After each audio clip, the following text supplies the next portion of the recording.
Right, and we're back. Hello. Hello, Mr. Helem. What's going on, bro? What's going on, man? Thank you for joining us. Man, it's been a heck of a day, man. You had some amazing speakers before you, so I know that you're gonna knock this one out the park, sir. So everybody, I'd like to introduce you to Dave Helem, comedian, writer, actor.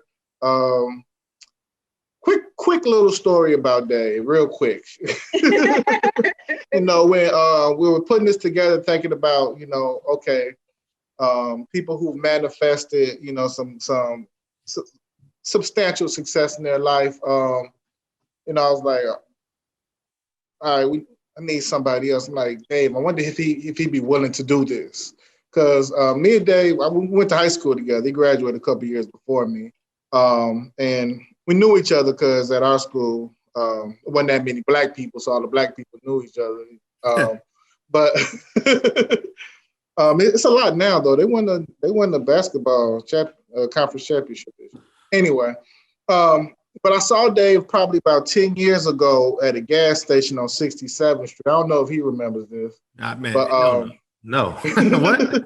What? It was funny because he recognized me. I didn't recognize him. I was walking. I don't think I had a car. Oh, you mean the one on like 67th and like Jeffrey? Like the BP. Okay. That's it. I remember that one. I saw him. He like, Joe. I'm like, who the hell is that? Joe, I had to watch my back on 67th Street. Ain't nobody know me over there. And I'm like, what's up, man? I'm like, what's up? Like, Dave, what's up? I'm like, oh, what's up, dog? And then he's like, yeah, do comedy now. Gave me a flyer. I'm like, you do comedy? I don't really take you for a particular funny dude. But then I'm like, I don't remember. That was 10 years before that. I was in high school.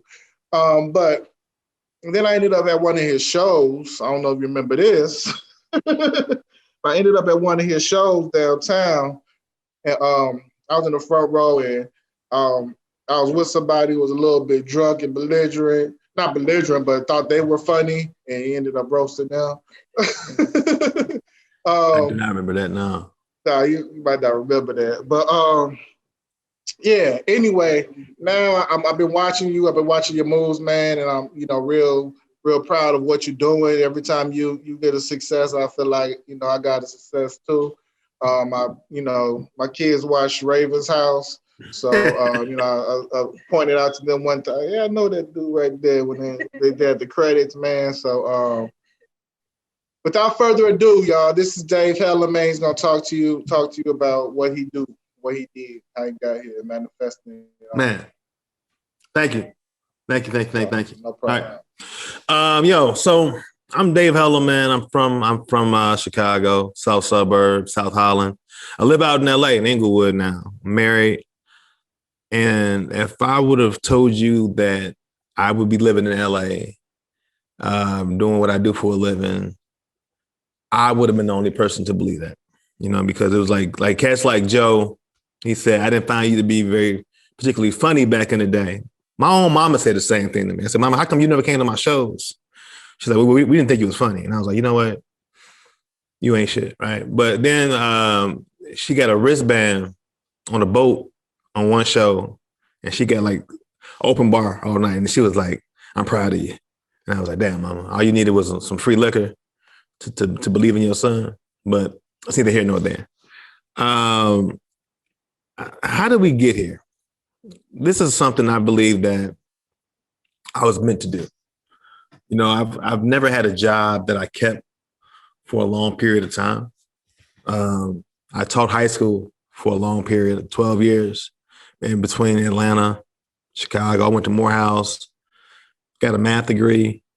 Was never really excited about math. Very boring, actually. You can't do shit with a math degree. I didn't know that at the time. So, but that's not who I was. I always wanted to be in the arts. I always wanted to do artistic things.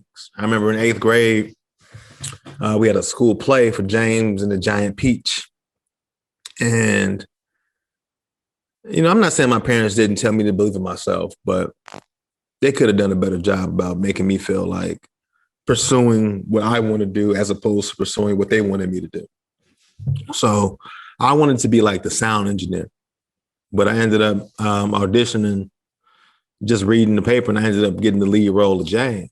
right? So, you know, if I would have just stayed in terms of acting and stuff right now,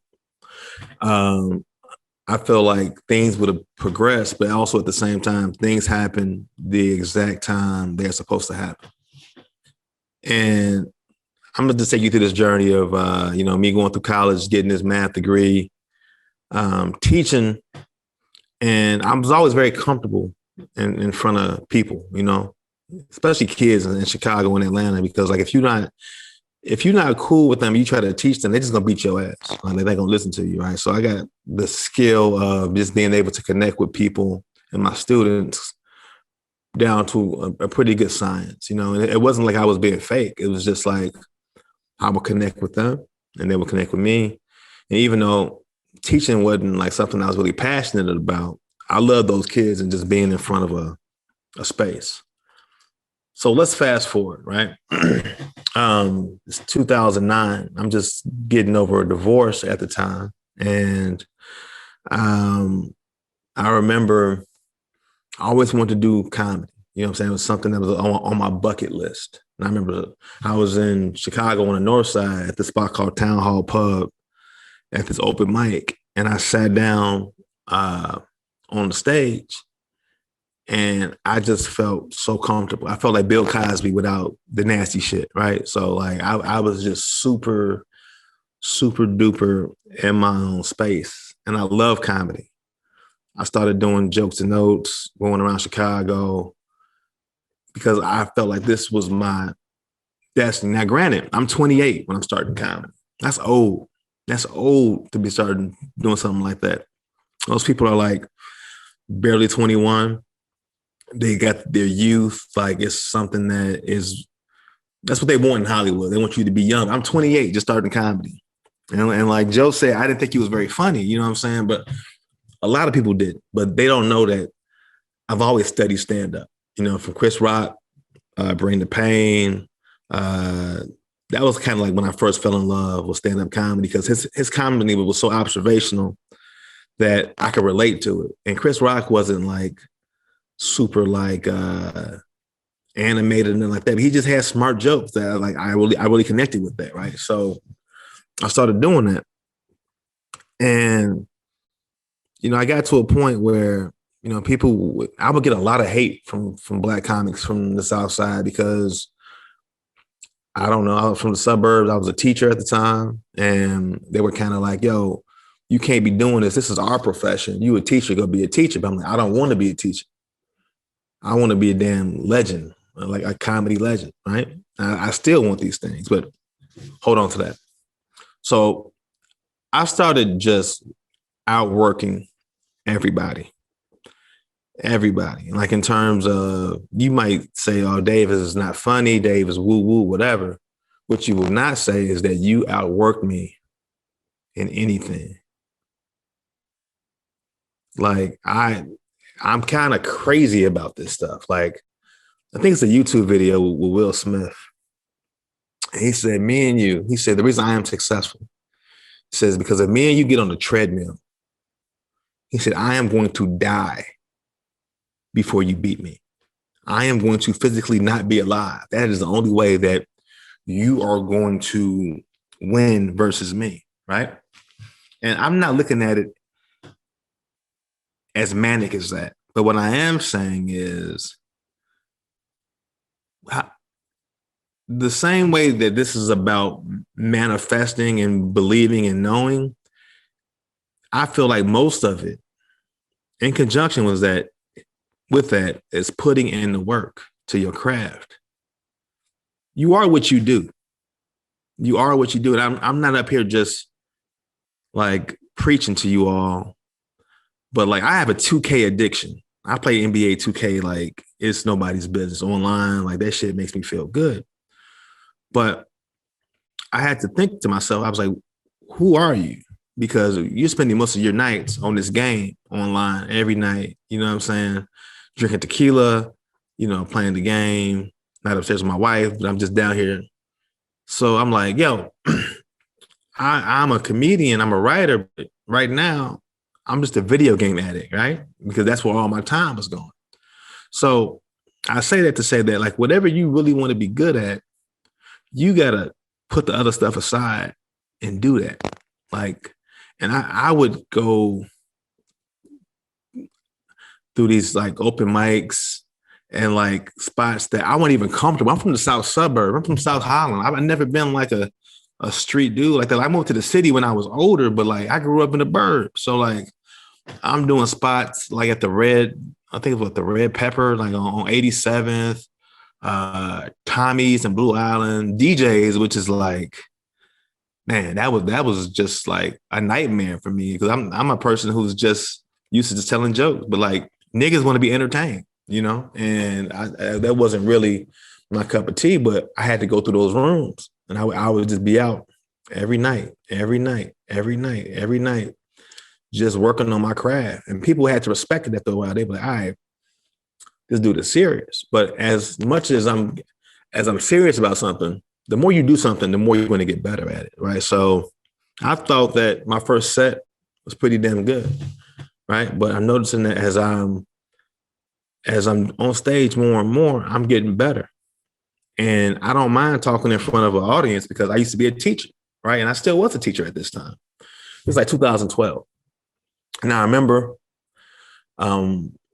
comics would roast me because I was a dude who, like I said, you're not going to outwork me, and I'm going to align myself with people who are going to allow me to be better. So I remember I was driving this comedian around named B. Cole. You might know B. Cole from like, I'm in love with a crackhead, like BET, Comic View back in the day, Chicago comedy legend. And, you know, cats will roast me for that. They'd be like, oh man, you just drive niggas around. But I would just learn so much knowledge from people. And my time with B. Cole came to an end. You know, we kind of didn't see eye to eye on some things, and that's cool. But I got a phone call from this guy, and he said, yo, Dave, what you doing? He said, you want to go to Hooters? I'm like, yeah, I ain't doing nothing, right? This guy's name is Little Rail. So that started, because I think Rail got into some situation where he couldn't drive for a while, right? So he needed a driver, but I didn't know that, you know what I'm saying? But when I found out, I took that role. Now, that was a lot of work, driving Lil Rel around every night, because every night we go do shows, we be out drinking, he hungry, we go to Greektown, go get Chinese food, a gyro, whatever. And every night I wouldn't get back to South Holland until like 3 a.m. But I was putting in work, learning how to be great and having somebody who would not sugarcoat that shit with me. I remember I did a set downtown, and I think my speaking voice was different. And I think I hit him with like the proper, hey guys. And Rel was like, nigga, you don't talk like that. Why are you changing your voice right now for these white folks? And I was like, damn, you're right. I didn't even realize I did that. But, you know, Rel just kept it 100. And throughout this time, I'm meeting comedians who, like Hannibal Buress and other cats, Tony Rock, Kevin Hart, Bill Bellamy. But niggas are still clowning me because I am Rel's driver. But once again, you will not outwork me. I am going to do what I have to do in order to be put in a position to win. Because here's what people don't realize is that just like the NBA, it's only like 300 spots in the league, but you got thousands of hoopers who could play in the NBA. They're good enough, but it's just not enough spots. It's kind of the same way with comedy in some ways, where it's like, it's a lot of cats who are probably funnier than me or just as funny, but what they lack is a work ethic in terms of getting there, you know? And you really just have to have a crazy passion for aligning yourself with the people who are going to help you win in terms of being in these situations. And it's just that simple. It is just that simple. Without putting in a sacrifice, those nights in Chicago and driving, you know, this dude around and taking him back to Markham every night before he moved to New York and LA, like, I put in a lot of hours, but also I put in my respect with him. And like he respected me in terms of my craft and seeing how hard and how good I was getting at this comedy shit, right? So, fast forward, I would reach out to comics who would come in town because I want to pick their brains about stuff like all the time. So I kind of just wanted to be a person who, even though I was in Chicago, I wanted the cats to know me in terms of who didn't live here. So like whenever they would come, I just want to be around them. I remember Michael Che was here who's like the head writer of Saturday Night Live right now.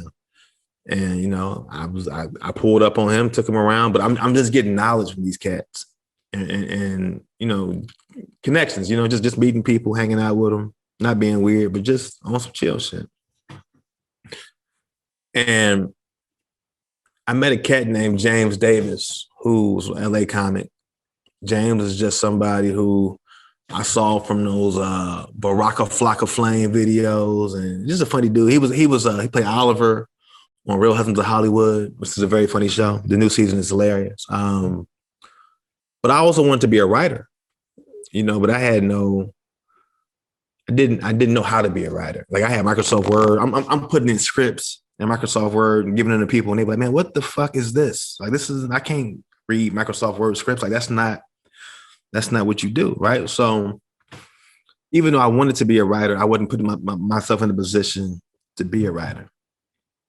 And I was in this group at Second City called Afrofuturism. It was like a hybrid of stand-up and sketch comedy. And it was the blackest thing they ever had there. So they sent us to DC for like 2 months to do this show called Black Side of the Moon at the Woolly Mammoth Theater, which is amazing. It was a great time. Enjoyed like writing songs and doing all this shit that the black folks would like kind of clown you for doing back in the day, but you realize that people hate what they can't be. You know what I'm saying? So like a lot of times them same comics who was calling that shit corny, they want to do stuff like that. They want to be writers. And it's so interesting now because I talk to so many cats who I used to like have not beef with, but they just used to look at me like, oh, that's just Dave, that nigga corny, whatever. But they see that my grind, my level of passion for what I do, it's nothing corny about that. It's just like what you want to do if you want something to work. It has to be that way. I'm looking right now at, let me see if I can pull this out. I don't know if y'all can see this. I filmed a drive-in special at the Rose Bowl last year, right? And I cannot tell you the level of, I thought I was going to come back to the hood and be like, yo, I got a special Amazon Prime. It's an hour long. It's dope. Niggas didn't watch it. They didn't. Like, it's my circle of comics who I knew, like my close friends might have watched it, but people don't give you props for doing stuff like that because they want to do these things.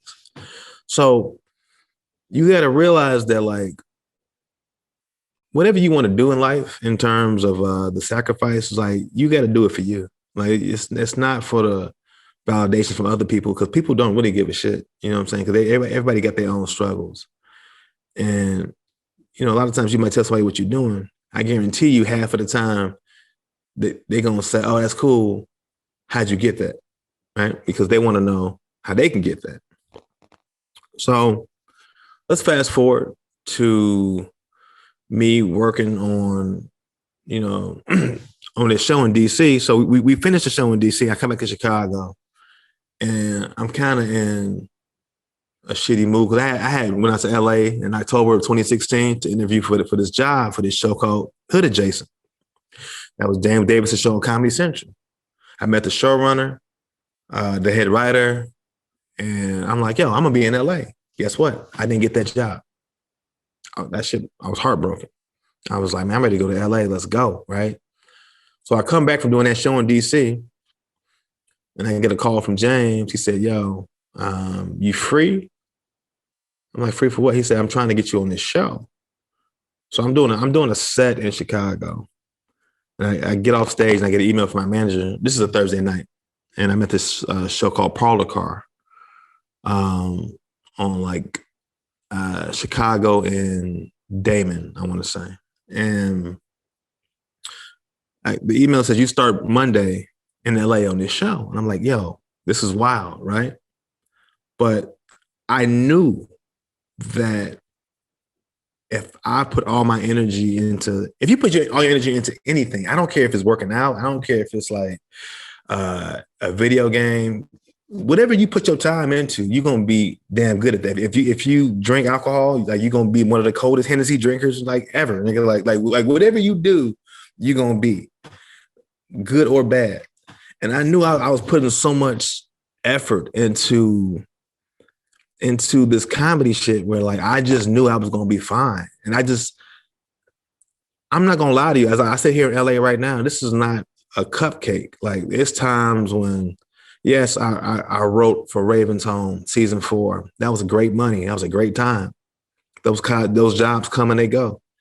And then you are just out here between work and people back home. When I come back to the crib, they be like, yo, you out here killing it. You know what I'm saying? Yeah, I'm doing all right for myself. I'm not complaining about that. But it's times when you can be really down because you just feel like you're not doing what you think you should be doing. But there's a level of intention and vision. Like I've been watching this Kanye documentary, this Genius. This shit has me fired up right now because just looking at the old Kanye from 2002 and the drive that he had and how he knew he couldn't, like there was no way that he could not be successful. I feel that same way in terms of my life, in terms of, and I wish that people would teach you that, would tell you that, like that law of attraction, that thing is so real, but you know, you learn all these things later in life. And I remember I taught a life skills class at a school called Ace Tech that was on 55th and State. And I would have the kids make vision boards. You know, some of them, I remember like one kid had like a bottle of Hennessy and like some girls in bikinis. And I was like, hey man, like I need you to dream bigger than this, right?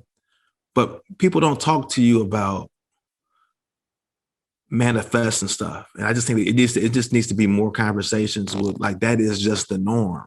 Like, this is just what it is. This is what is going to happen in my life. And not only am I going to manifest it, I am going to work my ass. So I always wanted to be a writer. Always wanted to be a writer. And even though like this is my I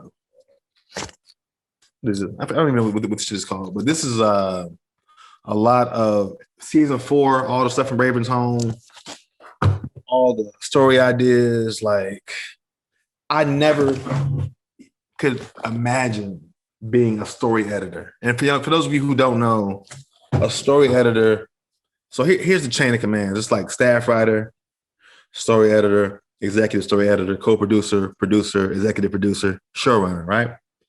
I have no doubt in my mind that even though I'm a story editor now, I will be an executive producer at some point in my life, God willing, because that's just the trajectory that I am going to be on and learn. But I'm gonna tell you what, like sometimes you get in positions where you are not necessarily ready for what you are thrown at, but God does not give you nothing that you can't handle. I do believe, but sometimes you just got to learn. Right. So even though I came to LA, I had imposter syndrome. I was like, man, am I really a writer? Even though I love to write, I know I wrote cold ass sketches for Second City. I was like, do I belong? Right? Because that's just how you feel sometimes. But you just got to know.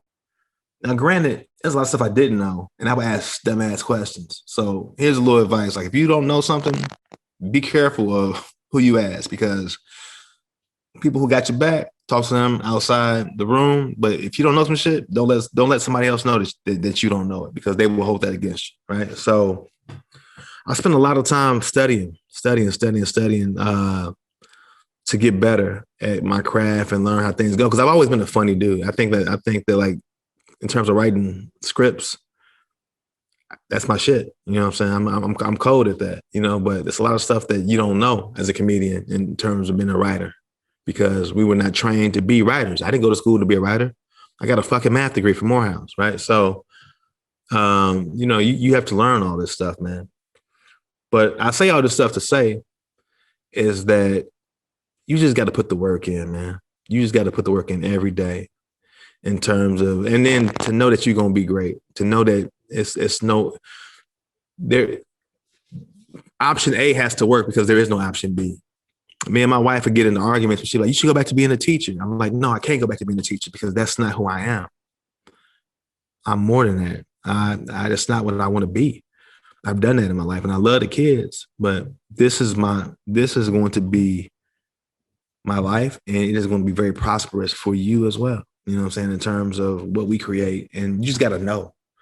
And without a shadow of a doubt, you just got to know that you are going to be amazing. And I've always had that level of Kanye confidence in terms of my career that people didn't necessarily understand, but it's been there. That's why I love Kanye to this day. You know what I'm saying? I know he's crazy and shit like that, but in terms of his work ethic, I was like, yo, like people told him he wasn't going to be shit all the time. And I went through them same things when people told me, I need to dress a certain way. I went to River Oaks and bought some jeans with like samurais on the back pockets because I felt like that's what niggas was wearing on stage back in 2009.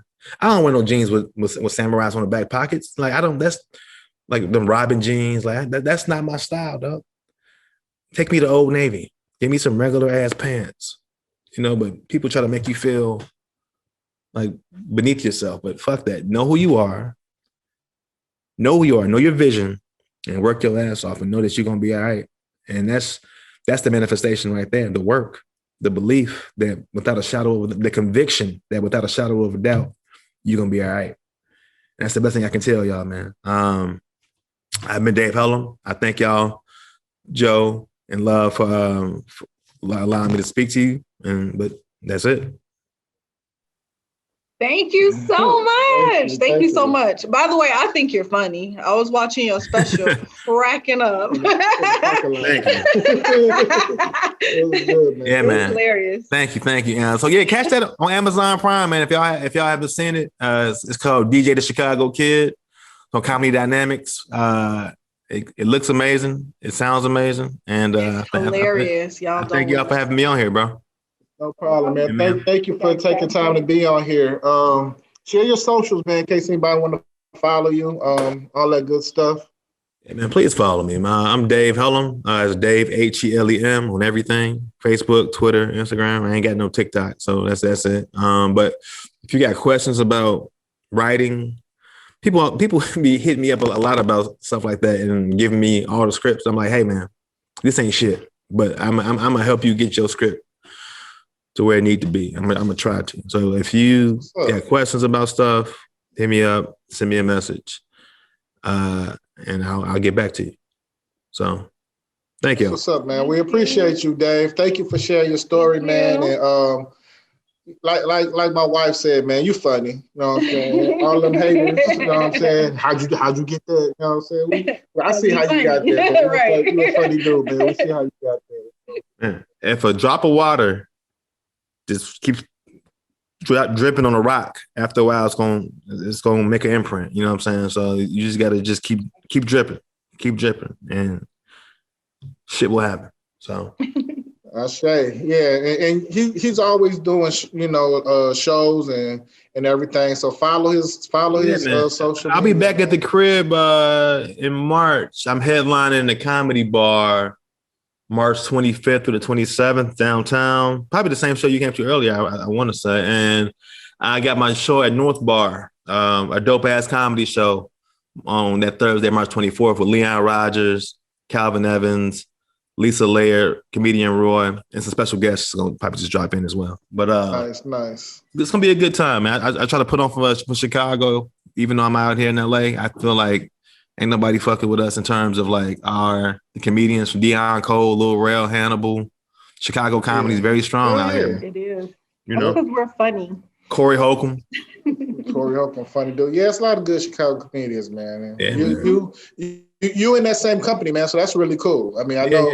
Yeah. And I just got passed as a paid regular at the Comedy Store, which is a big dream of mine. Like that to me is a huge dream. I'm on the main stage tonight there with like Chris Spencer, Jeff Ross, the dude who do like the Comedy Central roast, the bald-headed cat. I know what you're talking about. That's what's up. But these are all things that I wanted for myself.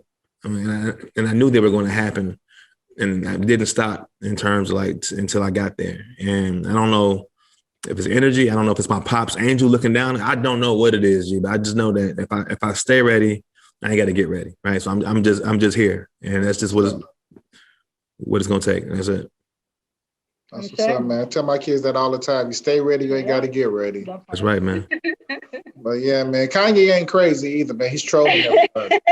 He's trolling everybody. Kim's in on it. You know what I'm saying? Skeet's in on it. They're trolling everybody. I'm gonna go buy me a STEM player so I can go here down to 2 right now. You and everybody else. I'm about to do one too. I gotta wait for them taxes to drop though.